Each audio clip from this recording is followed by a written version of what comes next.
Hi my families, ஞாயிற்றுக்கிழமை காலையிலே பிள்ளைங்களுக்கு இன்றைக்கி மீட் வாங்கிட்டு வந்தாச்சு. என்னன்னு பார்த்தீங்கன்னா, ரொம்ப நாள் கழித்து தான் இன்றைக்கி வாங்கியிருக்கு. இப்போல்லாம் இது கொடுக்குறதே கிடையாது. ஒன்லி சிக்கனும் காய்கறி வந்து அதில் போட்டாலே அந்த ஃபுட்டை வந்து ப்ரூனோ சாப்பிடவே மாட்டேங்கிறாங்க.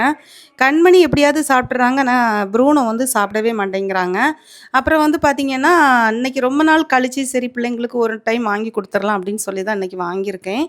அப்புறம் வந்து பார்த்திங்கன்னா, வீட்டுக்கு வந்து கருவாட்டு குழம்பு தான் வைக்க போகிறேன். சரியாங்க, தக்காளி, பல்லாரி இல்லாத பொருட்கள் மட்டும் வாங்கிட்டு வந்திருக்காங்க. முக்கியமாக இந்த கருவேப்பிலை பார்த்துக்கோங்க, சொல்லியே ஆகணும். இந்த மாதிரி குண்டு கருவேப்பிலை எனக்கு ரொம்ப பிடிக்கும். ரொம்ப வாசனையாக இருக்கும். அந்த சின்ன சின்னதாக ஒரு கருவேப்பிலை, எங்கள் ஊரில் அரி கருவேப்பிலைன்னு சொல்லுவாங்க. அது வந்து எனக்கு அது கொச்ச கொச்சையாக இருக்குமா குழம்புல, அதனால் அது எனக்கு பிடிக்காது. ஆனால் இதை விட அது வாசனை குறைவுன்னு நான் ஃபீல் பண்ணுறேன். உங்களுக்கு எந்த கருவேப்பிலை பிடிக்கும்னு சொல்லுங்கள், சரியா?